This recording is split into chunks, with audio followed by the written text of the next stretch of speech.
You have an idea. You want to tell it to the world, but you don't know where to start. That's where Anchor comes in. They have the tools for you to edit, produce, and record your idea right from your phone or computer. It's the easiest way to reach and grow your audience.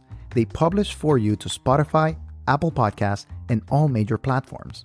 And to top it all off, they match you with advertisers so you can earn from your passion and your wonderful idea. So tell me, what are you waiting for? Download the Anchor app or go to anchor.fm to get started and follow your dream.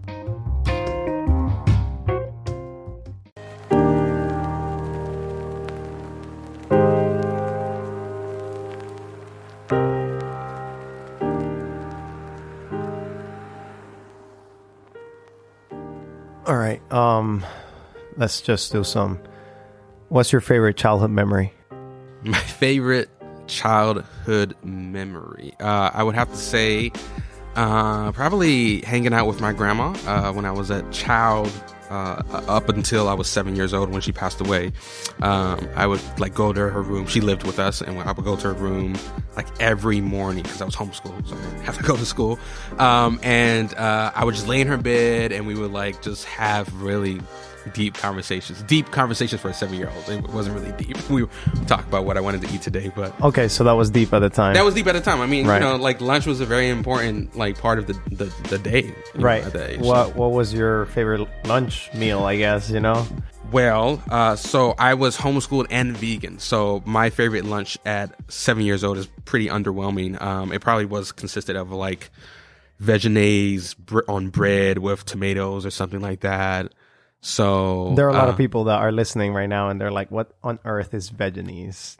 Really, I feel like if you're Adventist, you should know what you're probably not a good Adventist if you don't know what Vegenaise is. We do have a good following that's not Adventist too. Okay, that's so, true. I shouldn't exclude people. So Vegenaise is pretty much just the vegan version of mayonnaise, right? And so growing up, I was vegan, so I didn't eat egg or dairy. And I believe mayonnaise has egg and dairy. Maybe not dairy, but I know it has egg. And so, so we had Vegenaise instead. And so, we would have bread, you spread the Vegenaise on it, and you have tomatoes.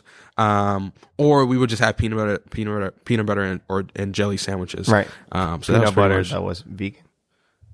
No combination with I think peanut butter doesn't have. I don't even know in it. how you make peanut butter. So I'm pretty sure peanut butter, and I'm sure there may be peanut butter out there that does have dairy in it, but the peanut butter that we had was vegan, and I think we just got regular peanut butter. So I think I guess so. I don't know. We'll figure it out. Oreos is vegan as well. Oreos are good. So it has no dairy in it. Very nutritious meal, I think. Oh, super nutritious, bro. You already know. We're talking with Andrew Ashley, and not about his vegan experience and how he came out of that. Oh, we're not talking about that? But we're talking with him. He is the director of the Haystack.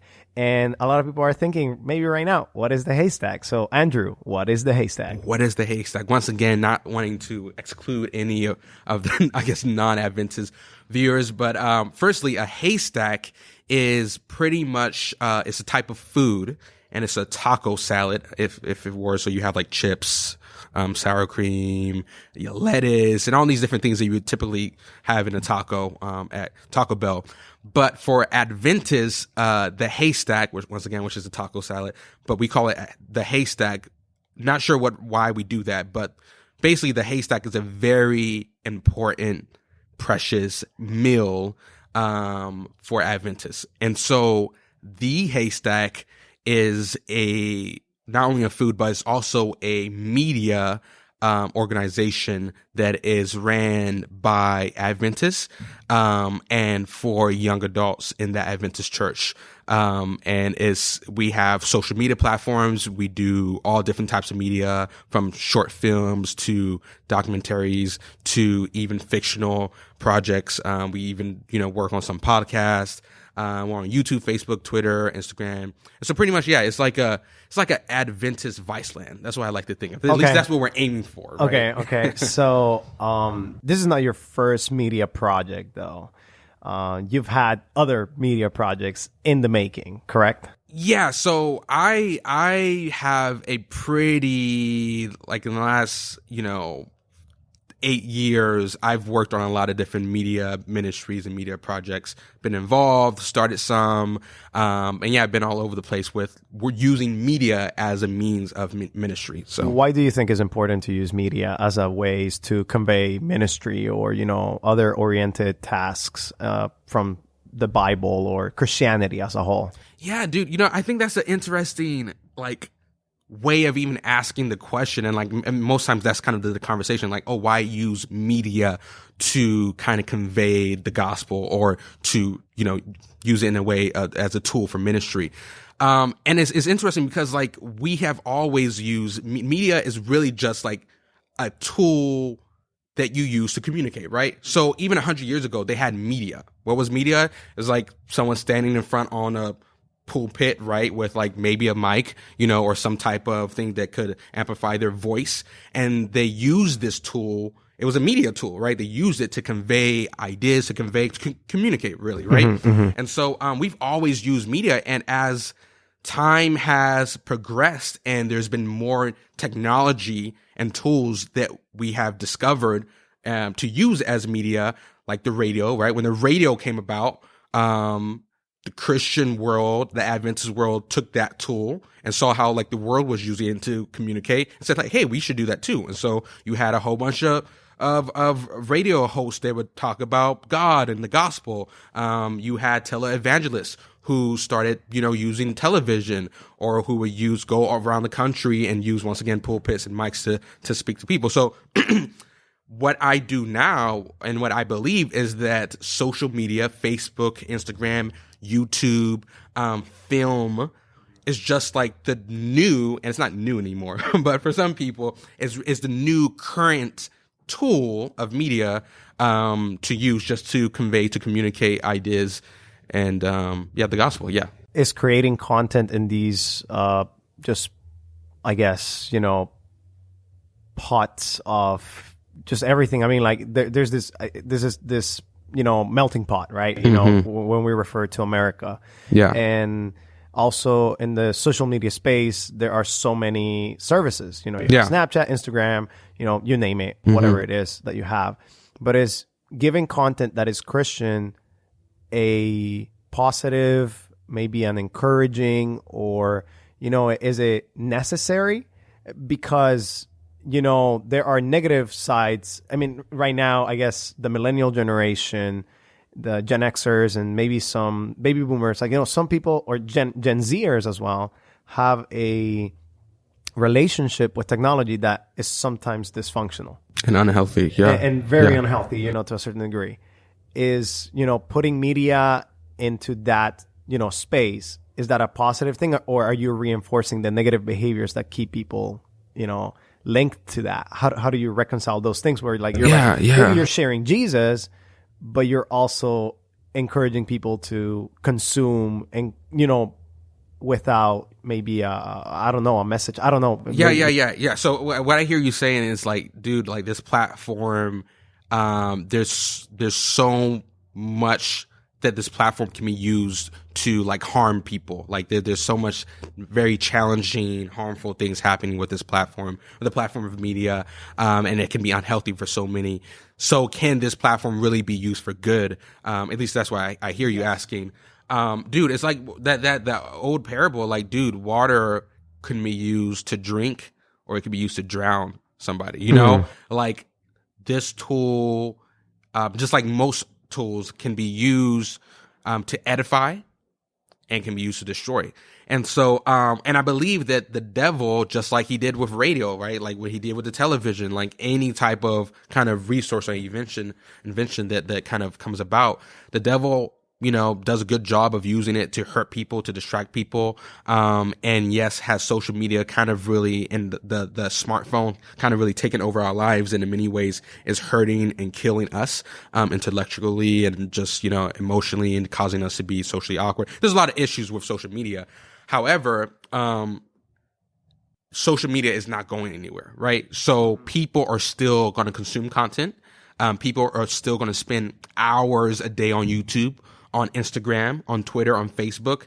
And so And you know what they're not spending hours doing? Coming to church, right? Like we can go through lists of data that shows, and this is the interesting thing. I work with a lot of pastors on growing their church, growing the congregation by using social media. And one of the first things I tell them is that, many times they come, it's like, oh, we're losing so many people. Our numbers have been going down the last 10, 15 years. And one of the first things I tell them is that, like, hey, don't be hard on yourself. It's not your fault. This is happening across the board. When you look at the stats, all churches have been decreasing in attendance. And when you use people sitting in the pew as a metric to see how successful or unsuccessful your church is, you're actually doing yourself a disservice, because people, even myself, I consider myself a pastor. I'm pastoring the church, but I was a pastor for a moment, and now I'm in ministry. Even myself, many times I'm not even going to the pew on Saturday morning.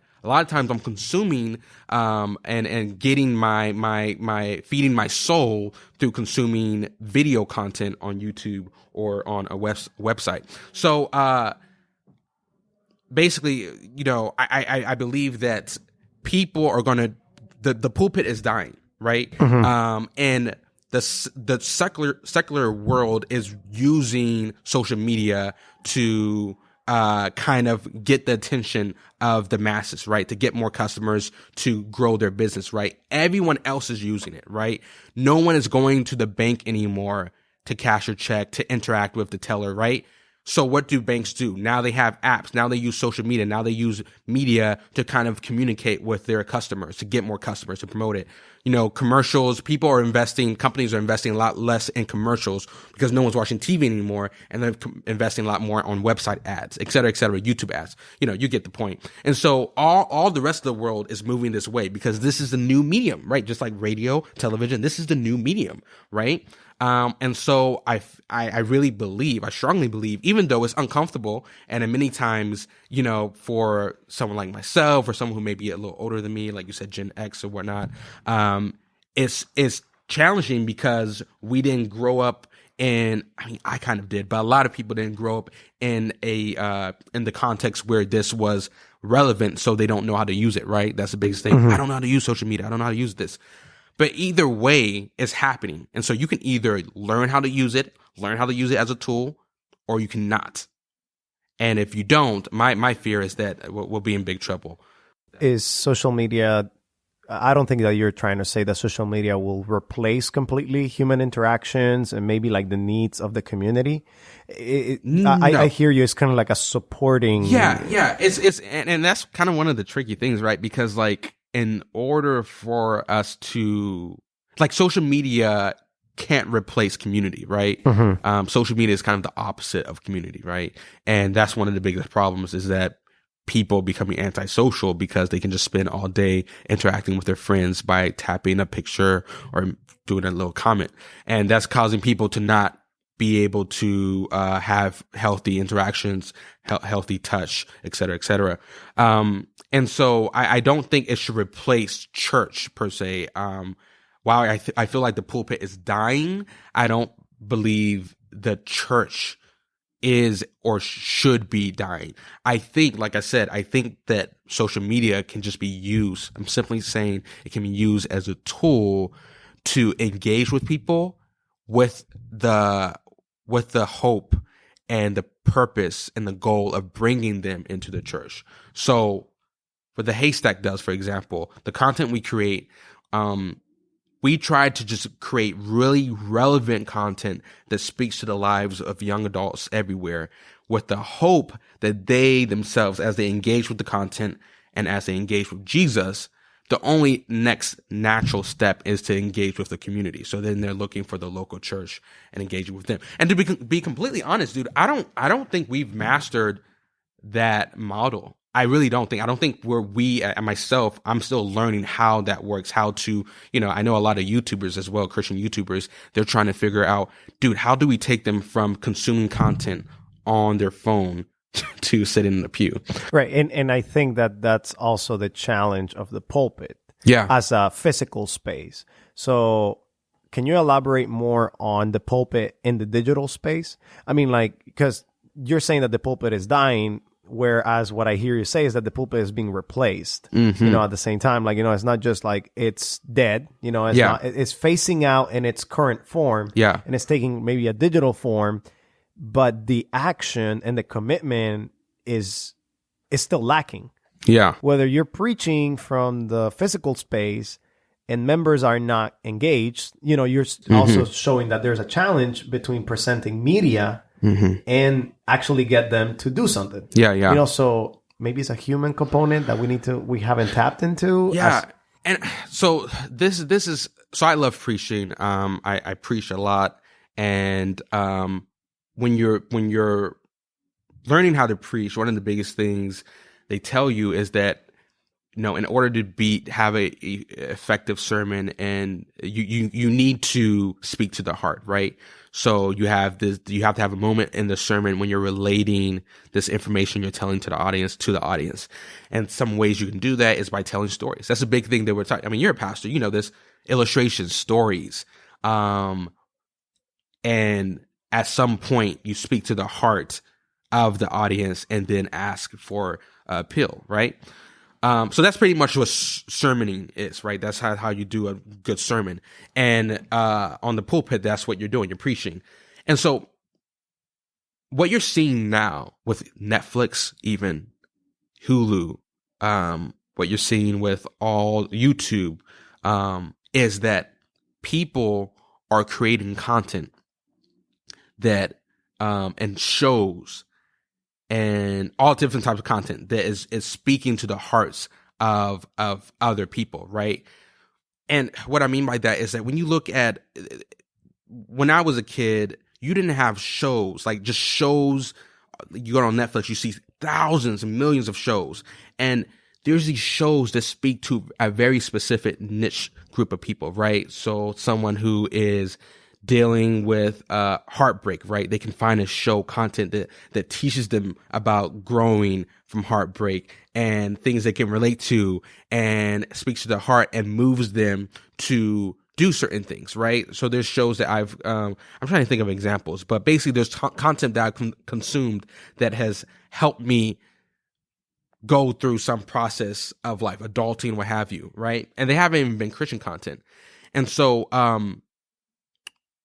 but what I believe is that as Christians and as Adventists, that we can use the same medium of storytelling and film to not only speak to the hearts of people, right, by using stories, but also move them, right? And the reason why I believe we can do that is because that's what we've been doing with sermons. So what I see the future and what I hope to do, because right now, for example, I was a pastor and now I'm a film producer.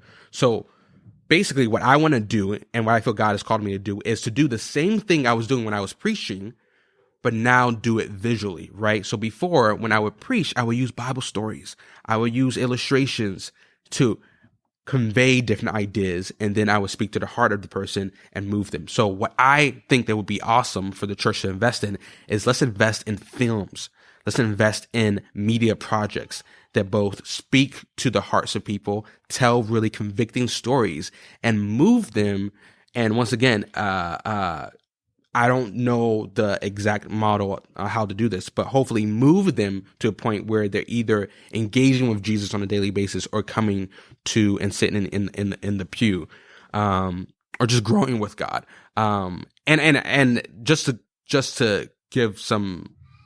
One thing that just popped in my mind is like when you look at a lot of the Christian media right now, I don't know if you ever heard of PureFlix, for example. I have. Right. So, and I you know, God, I appreciate any media that's out there that's trying to, you know, edify God's people. But one of my biggest constructive thoughts about a lot of Christian films that I see right now is that they're very one-dimensional, right? You have, in most of these films, you have these Christian characters who are good people, and then the antagonist is the unbeliever, right? Mm-hmm. And then their faith is tested, and they pray really hard, and then everything's okay, right?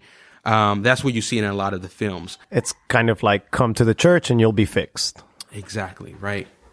And I really believe that type of story would never resonate with unchurched people or people who even come to church, but they just may be struggling with their relationship with God, because those are one-dimensional like characters who we can't relate to, we can't relate with. And what I'm suggesting is, and just like when you've heard bad sermons before, you've heard those sermons where like someone just comes on stage and just tells you that you need to love God because God is love. And it's like, dude, what the heck? Like that doesn't speak to me at all. You're just instructing me. You're just preaching at me and telling me I need to do something. You know exactly what I'm talking about. I do. We took classes together. We know what's up. And what we're always told is that in order to really convict a heart, you need to do something that's relatable to people. So what one of the things, and I'm talking a lot right now, but no, it's fine. I one of the things that I really believe that we as a church have to be more comfortable with is dealing with topics and stories that aren't holy, right? So, one of the things that we're actually doing in pre-production, and I don't know how much I should say, but we're in pre-production on a project that we're working on where there's these characters, for example, who aren't Christians, and they curse, and they have vices, and they struggle with a lot of different things. And their character arc is one of realizing and learning about the reasoning and the problem of practicing some of the unhealthy things they do, and growing and learning from that. And from that, they learn to appreciate Christianity and learn to love Jesus, right? So essentially what you're doing is that you're not just presenting someone that was already good, and that may have already believed and had some preconceptions about, but you're showing some change. Yeah. You're taking them from one place to another, and you're examining the journey as you go. I see that as a positive thing, and something that you mentioned that I did not want to kind of miss in this conversation is the investment part. Yeah. Because that takes time to think about, like not everybody in the church is the same.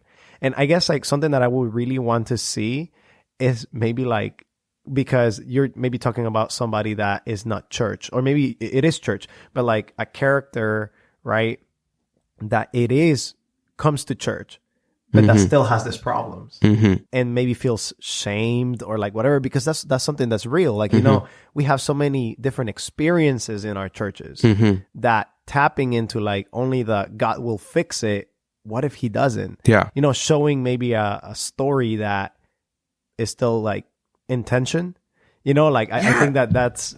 Dude, think about it, bro. Like, isn't it a shame that like in our church, a testimony is when you went through something. Oh, yeah. And now you're good, right? Isn't that a shame? Yeah, That's the only thing that's a testimony. You could not, like, if I were to stand up in church and my testimony was like, yo, I'm addicted to pornography and I'm struggling, bro. And I pray all the time. I surround myself with accountability partners, and I still struggle with lust. All right, that's all. Goodbye. I mean, you'd be like, no, we don't want that in our church, right? And so what happens is we kind of are in a lot of time. I don't want to generalize, but a lot of times the culture that we kind of cultivate is that there's this like in denial of spiritual insecurity, right? We're all spiritually insecure. We have to be, because we're sinners. There's not one person who's a Christian. And I remember I was talking to a friend, and this is kind of how we put it, is that all Christians are just people trying to be Christian, right? Isn't that what Christianity is? Yes, that's what it is. To be Christian. And we never quite get there yet, because we're sinners and we're not yet in the kingdom, and rather in heaven, right? Jesus hasn't come back yet. So we're simply just human beings trying to be Christian. That's all of us. And so, but when we tell stories, when we create films where that's not shown, that complicated nuance isn't shown, we're really harming people. And I think that's one of the reasons why, and I don't want to be one of those other people like, this is why people leave the church. But I think that's one of the reasons why maybe a lot of people have trouble coming to the church. Because it's like, I'm broken. I'm spiritually insecure. Dude, I'm a pastor. I'm spiritually insecure, dude, all the time. I don't know about you, but there's times that I don't have my devotions. There's times that I'm feeling like, dude, I'm not spiritual enough. But when I come to church and sometimes interact with other Christian people, we put up with these faces, these fences, and there's no vulnerability. And I believe that if we can use media and storytelling to be vulnerable and to deal with some of these deep issues that aren't always resolved, and sometimes they're just a thorn in the flesh, and we just deal with them the rest of our lives, that I feel like that can really speak to the hearts of the people, therefore kind of edifying them spiritually. I think something that you mentioned that really resonates with me is that showing that it's okay to not follow the rules and regulations, that, you know, it's not going to happen all the time. You know, we've created a system, and I guess even the media that we have portrayed, sermons, Bible studies, even videos, like, you know, they emphasize them following the rules rather than showing the complication and nuances that may arise into one's life, you know, and like, I think we create Christians that are able to follow a clear path, but when things get muddy, we don't train them to how to do that. So I really think that producing films that show that, it's a good step. Now, producing that kind of film takes resources and money. Yeah. And who's about to give money to something like that? That's correct. So what is that challenge? What are some of the challenges that y'all face, and how can we get beyond that? Like, you know, beyond those challenges? Because, I mean, I'm thinking money. Like, that's the first thing. Like, you know, you got to pay people to produce content. Like, you know, it's like producing a podcast. Like this podcast, like, you know, it takes effort, takes buying the mics, setting up the stuff, right? Having a computer that's able to record. But when you're talking about films, is like graphic designers or like, you know, video people and like that's camera, expensive gear. So is money one of the main things that or is it support? What are the hurdles?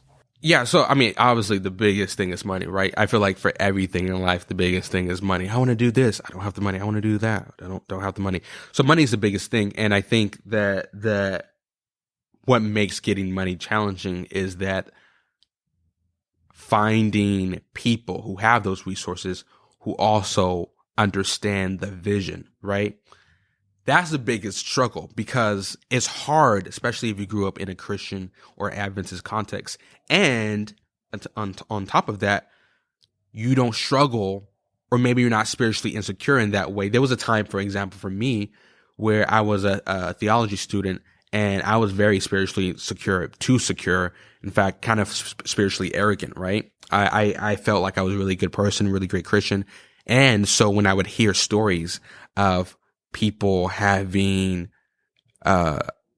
sex addictions, right? Or people dealing with depression. There was a point, I remember I told one of my friends who was dealing with depression that, oh, people who deal with depression are selfish people, right?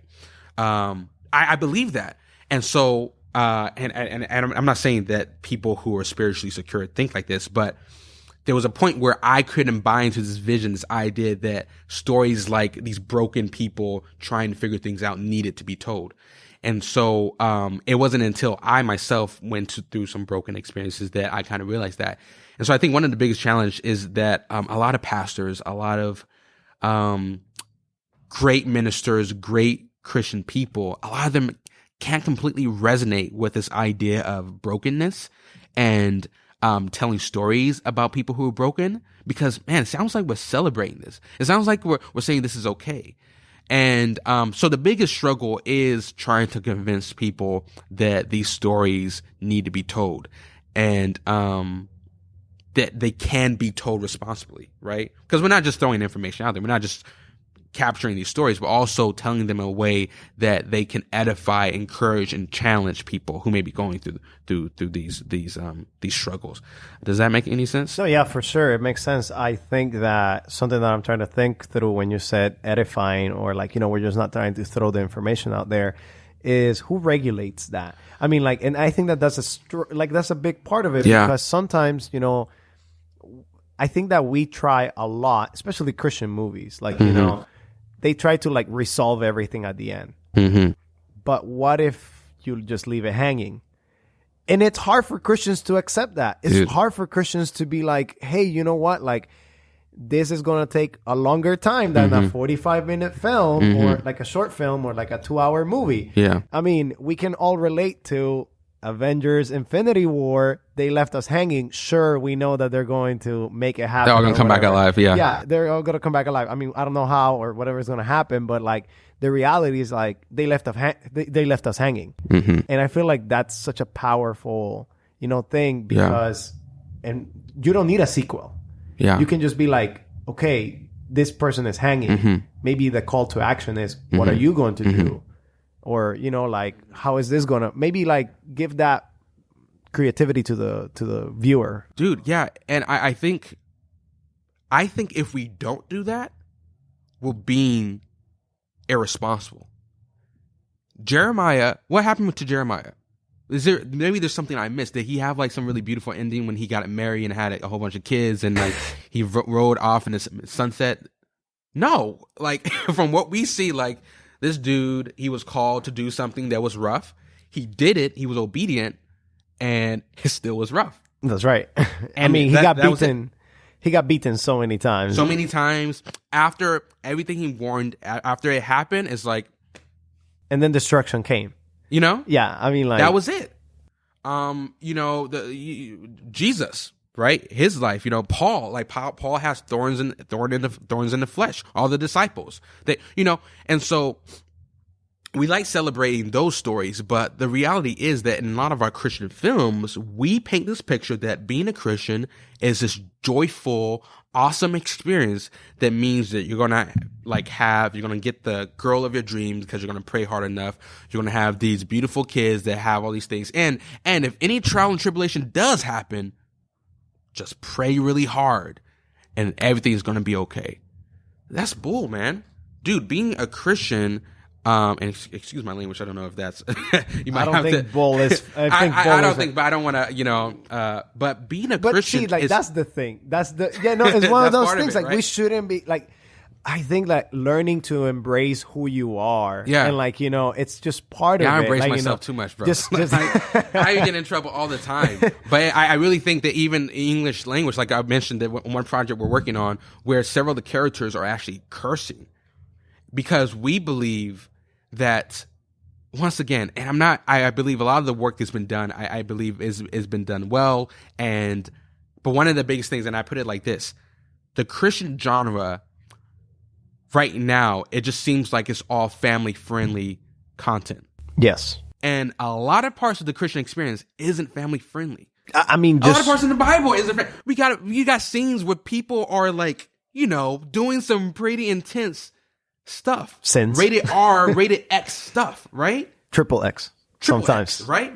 That's in the Bible. It is. And that's in the human experience. And so I believe, so I should say it like this. I believe there's a space to have like a family-friendly genre of Christian conversation, Christian content.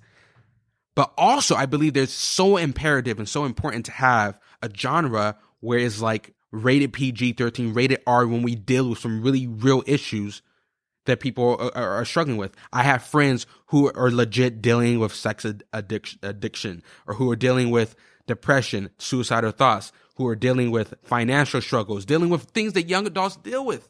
And when they don't see content that can speak to what they're dealing with, they go to the world because they say like, oh, I guess I can't be part of this Christian community, this Christian experience, because they're not speaking to what I'm going through. So that's pretty much my point.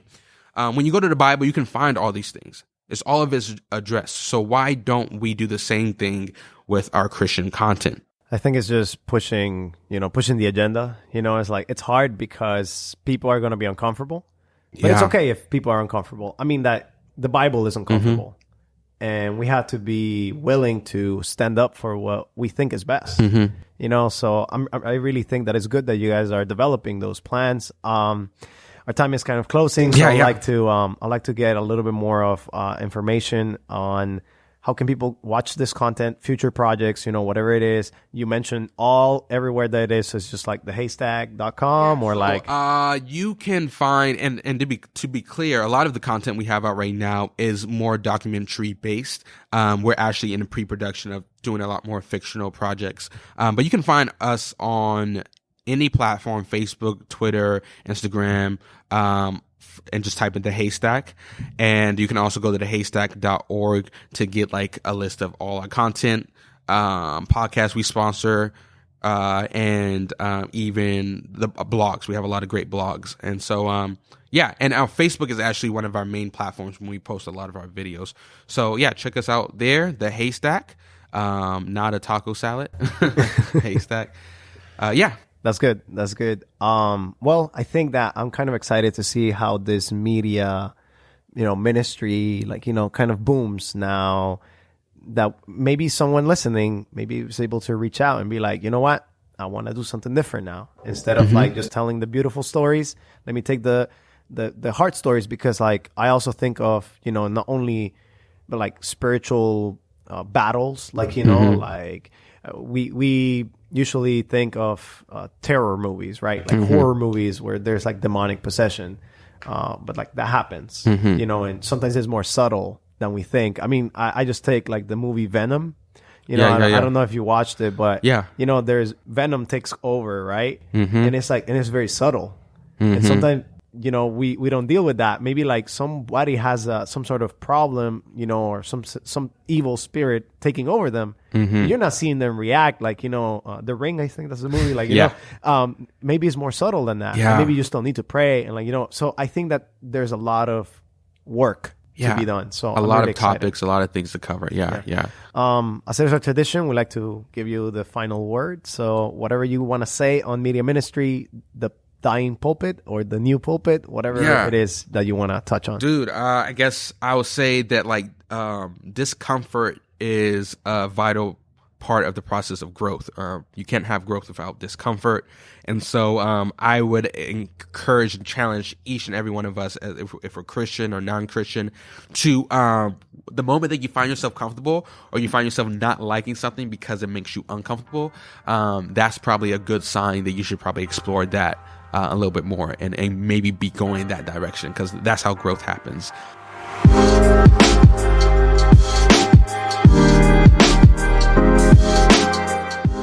You've been listening to Disruptive Adventism. We hope that today's topic helped you to think and change something about your practices, about your faith, about your Adventism. If you want to subscribe, make sure to go to Apple Podcasts, Spotify, Google Play, or wherever you get your podcast. We'll be there. And make sure to give us a review if you like what you're listening to. If you want to support, make sure to go to patreon.com/disruptiveadventism. It helps us pay our bills and produce the content that you're listening to. And if you want to socialize, make sure to like us on Facebook, follow us on Instagram or on Twitter, and hit us up whenever you need anything. We'll be there to support you. Thank you for listening today. We hope you join us next time. And as always, we invite you to be disruptive.